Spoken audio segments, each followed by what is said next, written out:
This is the legs. Quarterback's legs.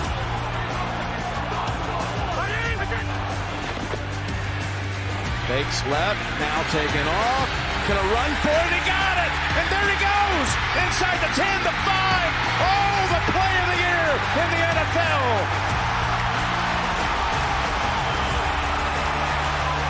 Quarterback legs it was. I said no spy on this play. I can't believe it. The rare mistake by Kansas City. There's times. Hey guys, Eric Smith here, 5 Reasons sports contributor, also co-host of Scouting the Fins with Hassan Patel and Eric Wiedeke. You can find that on the 5 Reasons YouTube channel, also the 3 Yards Per Carry podcast feed. And I've also started doing Wednesday morning live question and answer sessions on my YouTube channel at OL Coach Smith 63 with Anthony Testino, and those are typically at 9 a.m. Eastern Standard Time. Want to do something a little different for the bye week. Not going to have any film review in this video. And instead, we are going to take somewhat of a mid-season review of my grades for the individuals on the Miami Dolphins offensive line. And first, I wanted to kind of go over my grading system and why context is important. The biggest thing to keep in mind when looking at any grading, but specifically on the offensive line, is that nobody outside of the building knows exactly what's being asked, right? We don't know hand placement. We don't know landmarks. We are, guessing in a lot of ways. It could be the techniques, the different adjustments to the blitzes. We don't know 100%. So we're all making educated guesses on what we think that the offensive line is doing. So I would say that more important than the grades themselves is the ability to trust the opinion of who is doing that grading. And, that's why I try to provide video both here on YouTube and also on X. I want to be able to add to my credibility. And if you're watching this video, then you probably trust my opinion at least somewhat. And while I may get some plays wrong in the grading, I'm pretty confident in my process and my ability to back it up with the metrics that I've created and I can reference back to instead of, just going off of memory that might be skewed by certain really good or really bad plays. For each play, I record the drive number, the play concept, the direction that concept is going in, and whether it's a run versus a pass, right? And some of those concepts, play action, for example, can overlap and, exist on both the run and the pass list. I also mark who the 5 offensive linemen are. This year, thankfully, it's been a lot easier because they've been pretty consistent for a while now. And then I give each of those linemen a grade. And talking about those grades, sometimes a grade can be blank, right? So, for example, a play where it's a pass and due to the rush scheme, the offensive lineman never has to engage in anybody with a defender. Those are just left blank and they're not counted into the grades. I'm not going to say that they did anything good or bad when they almost literally did nothing at all. A 1 in the grade would be they did their job to a satisfactory or higher level. I don't give any bonus points for a pancake. This system values consistency over the flash plays for offensive linemen. There's also a 0.5, right? And this would be there's room to improve, but it wasn't bad enough to ruin the play. Maybe it's in pass protection, you're giving up a pressure, or maybe a block where the running back in the run game had to do something, a little bit outside the normal to gain yards. And then the final grade would be a 0. And that is a loss that is so bad that it could have ruined the play. And this doesn't always mean the play was ruined. Sometimes it's just that the execution by that individual was so bad that, maybe the quarterback gets the ball out before a defender gets there on a pass play. Or maybe it's a complete whiff in the run game, but the ball was going to a different gap completely. It's stuff like that that would get you a 0. And then once the entire game is complete, the grading for it, I take the sum of those grades and I divide it by the count of those grades. And like I said earlier, some of those can be blank, so the count for each individual offensive lineman can be a little different even if they all played the same number of snaps in the game. And that gives us the raw grade. Currently, based on performances over the past, season and a half, because that's what I have in my database right now, the average raw grade is 93.15. And there was a time when I would, just share those grades, but I got a lot of pushback because it was getting compared to an academic grade. So where a raw grade of 85 for me today is technically below a zero, it's just that bad, it's still a passing grade in an academic sense. So last season, I converted that to a 0 to 10 scale, and the response was better, but it still wasn't quite what I was looking for. So I reworked how the grades were converted for this season. When I run the utility that generates the converted grades, the idea was to make an average grade on a 0 to 10 scale where 5.00 is average, exactly. So the first thing that it does, I remove a certain percentage of the highest graded plays and a certain percentage of the lowest graded plays. Those would be the outliers, right? And this is more important to the low end of the scale, but I wanted to make sure I was being fair to both ends of the spectrum. So I take away the highest graded and the lowest graded um, over the course of that year and a half that we have currently. And without getting too much further into the weeds of that part, from here, a raw grade of 93.15 with the outliers removed is the average. And the highest grade with the outliers removed is a 98.21. So it is possible to grade at a 10.00 in this grading system without being completely perfect from a raw grade perspective. Those converted grades are what I share on the PowerPoint slides every week in my grading. And it might sound complex, but when you really break it down, it's pretty straightforward process, and that's both a benefit and also an issue. It's a benefit because I can explain the process. The evaluation of the play may require some experience, but the raw grading is not complicated. The conversion is not complicated. It's a system that values consistency most, which I think is important for offensive linemen. And we all know that a handful of bad plays per game can be the difference between a Pro Bowl lineman and a practice squad player. But that doesn't mean that this grading system is without its issues. Because every play is weighted the same, you'll find that interior players, especially centers, will tend to grade a little better than the tackles. And tackles are who are being asked to play in space more, and they typically have tougher assignments. Physically, we don't really, weigh the mental part of the center's game. The tackles tend to have a little more room for error there. So, and as the database for the grades grows more, I may look to start to separate the players by position for a slightly more accurate representation, but we're not there yet with the volume that we have. I also don't put any weight on the difficulty of the block. There might be a little bit of leniency, when I'm actually doing the grading, depending on what they look like they're being asked to do.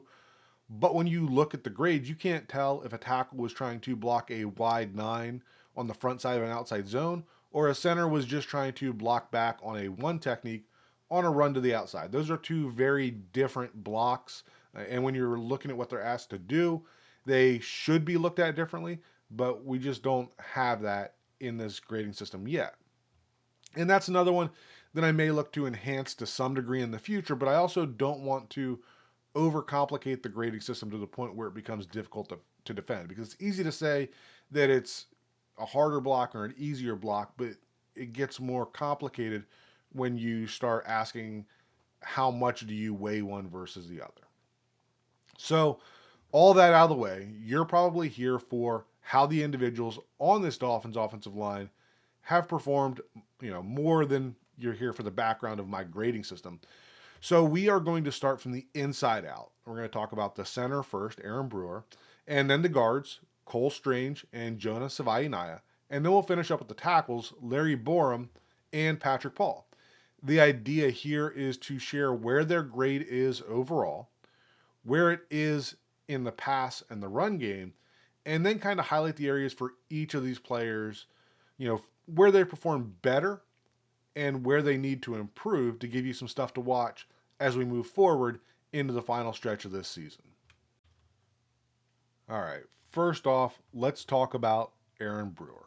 So his overall grade comes in at a 6.96, so almost a 7. And a 7 is a really good grade in this system. When we look at his pass block grade and his run block grade, they are 7.11 and 7.13 respectively. And you might ask, how can both of those be higher than his overall grade?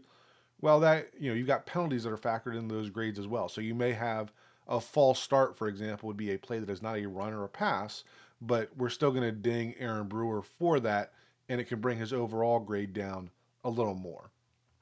When we look at the pass blocking side of things, whether he's moving to the left or the right really doesn't make much of a difference. There's less than half of a point in terms of the converted grade difference for him. Both of those are hovering around that 7.00 mark.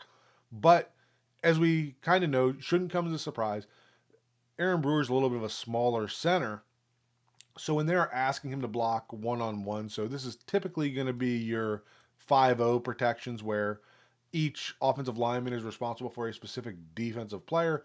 He does not grade as well. They're coming in at a 2.74, and that's something that you can usually avoid. But one of those things that, as good as Aaron Brewer is, this is something that you want to avoid him doing when you can. As we get over into the run blocking side of things, overall grade for run blocking is 7.13, but there's some interesting context in the grades here. When we look at his zone blocking, so whether it's outside zone or inside zone, I include duo with inside zone. Not everybody does that. But one of the things that is, I guess, eye-opening here is that Aaron Brewer is a lot better going to his left in zone blocks than he is to the right. So in his outside zone to the left, comes in a great 9.66, and then his inside zone and duo to the left, he's at a 7.65. But when we flip those and we're going to the right, his outside zone drops by 3.4 points down to a 6.17, and his inside zone duo to the right drops similarly down to a 4.18. So I don't know exactly why the difference is there. Maybe it comes down to the guards that he's working with. Sometimes that can be a factor. But for whatever reason, Aaron Brewer is performing better this season, moving to his left than he is to the right. The gap and power stuff, probably been less of that than what you might think given some of the narratives there. So don't want to put too much weight on the grades there, but has not been great in those scenarios either. Uh, did not have enough going to the right that I would really consider sharing a grade. Going to the left had 22 snaps, and that comes in at his lowest grade of a 3.55. So again, not something I think would be a huge surprise when we're talking about Aaron Brewer. That given his size and what he does well, not performing as well in the gap and power schemes, performing better in the zone schemes, especially the outside zone schemes. But interesting to note that he is much better going to the left this year than he is going to his right. Next player is going to be right guard Cole Strange. His overall grade is a 3.42, obviously below average and not nearly good enough. There's been a lot of criticism of Cole Strange recently, and I think that most of that is very warranted. When we look at his pass blocking, he comes in at a 3.72. And like I said, not everything is going to get enough to talk about an individual grade for each of the different concepts. But one of the things that we do see is that when protection is slid to Cole Strange's side, so when we're getting slide right protections, whether it's a half slide, 3/4 slide, full slide, he's only at a 2.87, right? So that's worse than his overall pass blocking. And when they are sliding protection to the left, so mostly the half slide protections to the left, he's even worse at a 1.47. So both of those are coming in below his overall pass blocking reps, which means that some of the other stuff like your play action passes where he might not have enough in those individual concepts to really talk about separately here are bringing his grade up some, but in terms of just regular pass blocking, has not been good at all, whether protection is being slid to him or away from him. And then the run blocking is even worse for Cole Strange. His overall run block grade is a 3.00. And nothing, well, I don't want to say nothing, right? The one thing that he is doing it average or a little better than average is his backside of outside zone blocking at a 5.59. So that's going to be outside zone to the left. Play is typically going outside of the tackle there. Sometimes it can cut back, but that is the one area in the run game that he's doing at least okay. When he's on the front side of outside zone, he's down to a 3.41. And then his inside zone and duo, front side 1.59, backside is the worst of 0.45. So there's not a lot here to talk about with Cole Strange that he is doing well. His grade, as we get into Jonah, you're going to see is similar, but at the same time, I think that they are doing a lot more in the plays they're calling to protect Cole Strange and Larry Borom than they are to protect that left side of the line. So just a little bit of context there to keep in mind. Cole Strange, I guess, moving forward, has that three position versatility, has some experience at the center, and now that he is familiar with the scheme, might be somebody to consider for, I don't know, maybe your seventh or eighth offensive lineman on the roster, but would not necessarily be the first guy that I want coming off the bench. But he does have some value, but he should not be somebody that you're looking at as a long-term starter. This is more of a stopgap guy, and that's exactly how he's performing. As we get into Jonah Savaiinaea, there's going to be, I don't want to call them excuses, but there's going to be a lot of different stuff that we talk about here. So his overall grade comes in at a 2.8, which is lower than what Cole Strange has. He had a really rough start to the season. I think that we're seeing improvement from Jonah that we're not seeing from Cole Strange. Jonah has been very up and down throughout the season, but as you look at the peaks and the valleys of those grades, the peaks are getting higher and so are the valleys. So there's kind of an upward trend if you look at that line of his grades.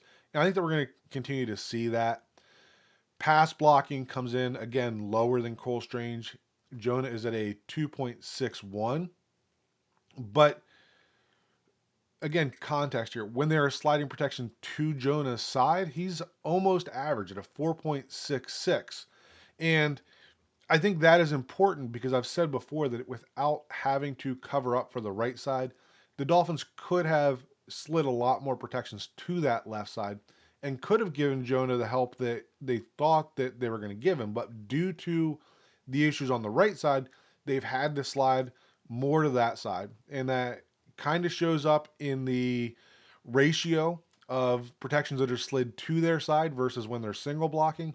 So, Jonah probably has, I don't know, 20% more where he is blocking single, where Cole Strange, on the other hand, is probably 5% more that he is getting help versus not getting help. So, even though they haven't played the same number of snaps, we're looking at 600 for Jonah, 436 for Cole Strange in terms of graded snaps.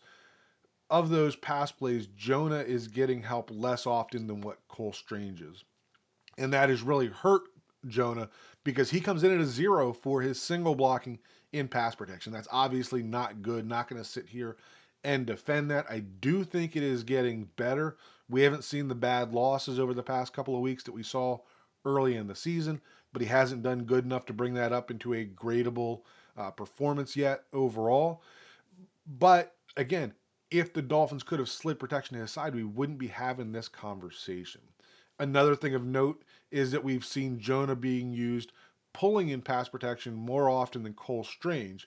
These numbers may not be exact, but you're talking about roughly 4 times as more that Jonah is being asked to pull across the line of scrimmage. So Jonah pulling from the left side over to the right versus Strange pulling from the right to the left in pass protection. The volumes are low enough for both of them.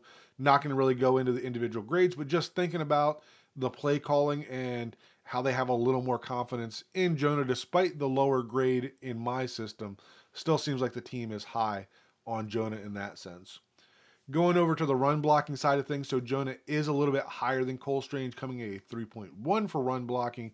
Again, not good enough, but where Cole Strange has a bunch of really bad stuff and one thing that's okay, Jonah doesn't have anything that has gotten above average yet, but he's got a few things that are kind of pushing up that way. His front side of outside zone blocking is at 4.25, so not great, not even average yet, but it isn't that far from it. Backside is a 3.44. That obviously needs to get a little better. Hasn't been as good on the inside zone and duo stuff. When he's on the backside of that, he is close to average at a 4.45. But his front side, which is kind of surprising with him being more of a the wide body power type player, and also his gap in power, like we're talking about near zero grades for those. So far in the run game, Jonah has been much better being on the front side of outside zones than he really has at anything else. But again, right, talking about that trend, I think that if we revisit this at the end of the season, which we definitely will, I think we're going to see a lot of these different concepts trending upwards, and that at least some of these are going to get to above average grades. And that, hopefully by the end of the season, his overall grade is somewhere near average, and that as we move into next year, we can start to see the above average player that we thought we were getting when we traded up for him. But for now, right, Jonah still has a lot of room to improve. Next, we are going to get into the tackle, starting with Larry Borom. So his overall grade is close to average. It's a 4.75. But like we talked about with Cole Strange, that's been very aided by the play calling. And that really shows up in his pass protection. Overall grade 7.05. But when we look at how often protection is slid to him versus slid away from him, he's almost even in terms of when he's, protection has slid his way and protection has slid away. Whereas as we get into Patrick Paul has a lot more opportunities where protection is slid away from him. When protection is slid to the right, so half slides, three-quarter slides, full slides, Larry Borum's doing well, 8.44, and you really should. Like, if you are a tackle and the only thing you have to worry about is the outside because you have Cole Strange sliding to the right, then you should grade well. And Larry is. Like, nothing to complain about there. And then when protection is slid to the left, so he is essentially left one-on-one. I don't grade whether they're getting help from tight ends or running backs. So that's not really factored in here, but we're talking about half slides, three-quarter slides to the left. He's a little below average at a 4.34. So that's a pretty significant drop off, a 4.1 drop off in the grade from protection being slid to him and protection being slid away from him. As we move over to the run game side of it, kind of disappointing here. I think that the move from Kendall Lamb to Larry Borom had a lot to do with what you hoped you get in the run game. And maybe this just says more about how bad Kendall Lamb was in the run game last year. But overall grade for Larry Borom is a 2.84.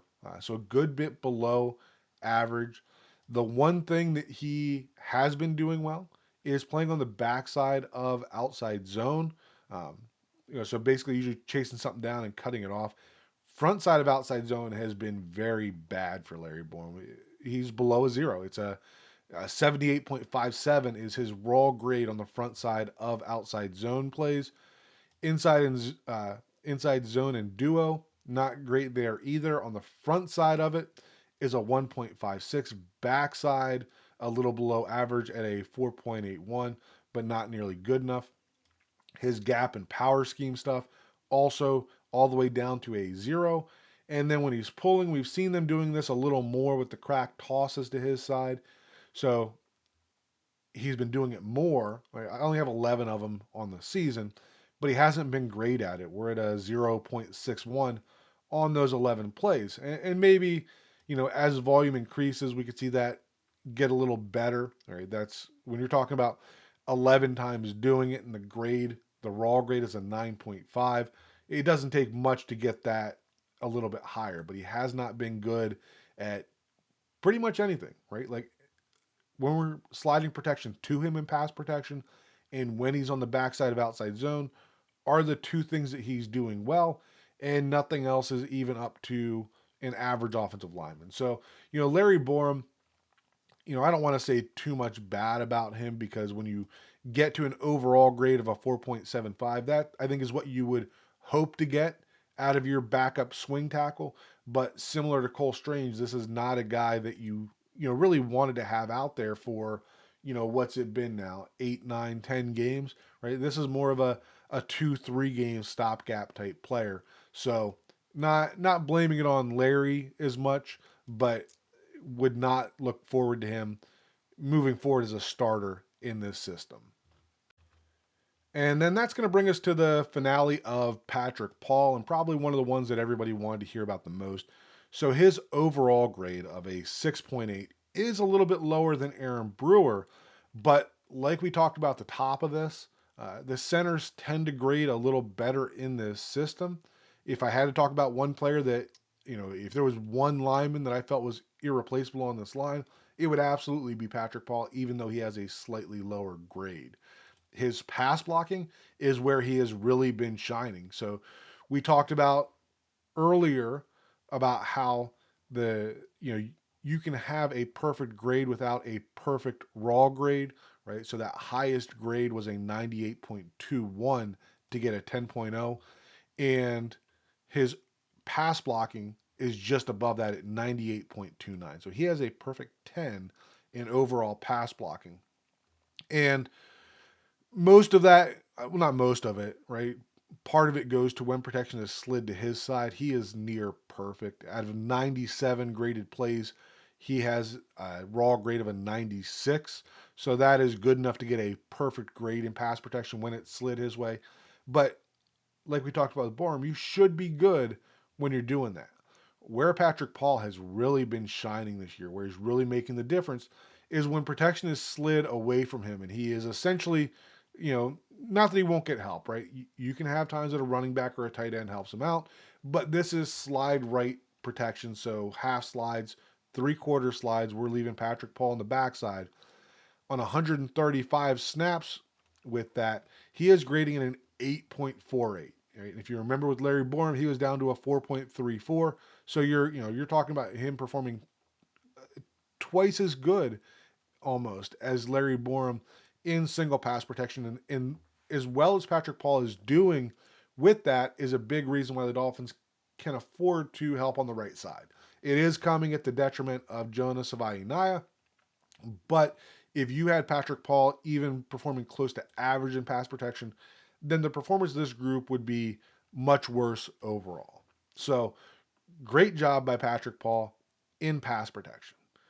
Now, when we get over to the run blocking side of it, there is still room to improve for Patrick Paul. So I'm not going to sit here and tell you that he is a perfect prospect at this point. The talent is there, the athletic ability is there, but the execution still has a little left to be desired. His run blocking grade overall comes in at a 3.87.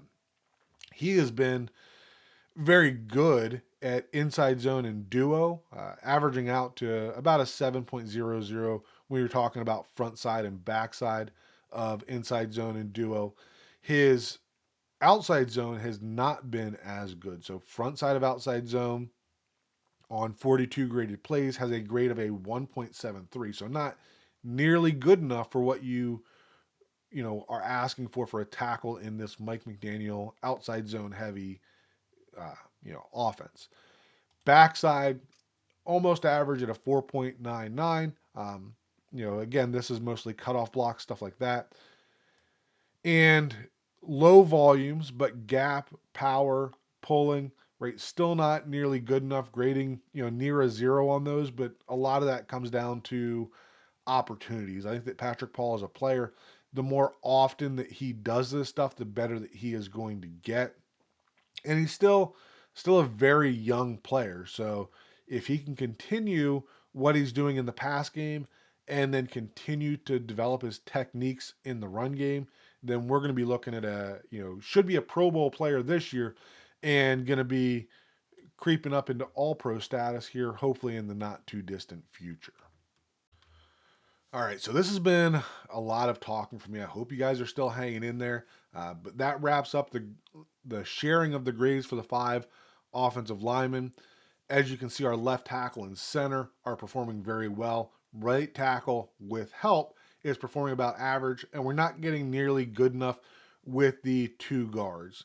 As we move forward in the season, I'm really looking forward to Austin Jackson getting back into the lineup. I'm looking forward to seeing two tackles and a center that are grading above average, because I think that's where Austin Jackson is going to be, and how that affects the guards as well. I think that when you have a little bit of extra help with the tackles, then that can raise the performance of the guards more than a good guard can raise a mediocre tackle. So I think that getting Austin Jackson back is more important than James Daniels, although obviously I'd like to get both of them back eventually. But I also think that, even though Larry Borom and Austin Jackson are similar in terms of the issues they have in pass protection, I think you're going to see a boost in the run game. Austin Jackson is probably even better than Patrick Paul at this point when he's healthy, when it comes to outside zone blocking to his side. So that could be a piece of the offense that is unlocked more than what it has been this year when Austin Jackson is back in the lineup.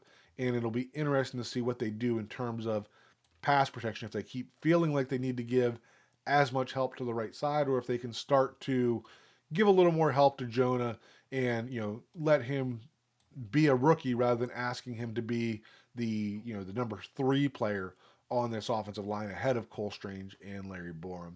So as always, I hope you guys enjoyed this content. Leave some questions below, leave some comments. If you have anything for that Wednesday question and answer, leave that in the comments below as well, and we will address that on Wednesday. And as always, we will talk again soon. Thank you. Chase and back over to Achane again. I believe he's got a first down. Make up for a lot of mistakes. First and 10 after an 11-yard pass play to Achane.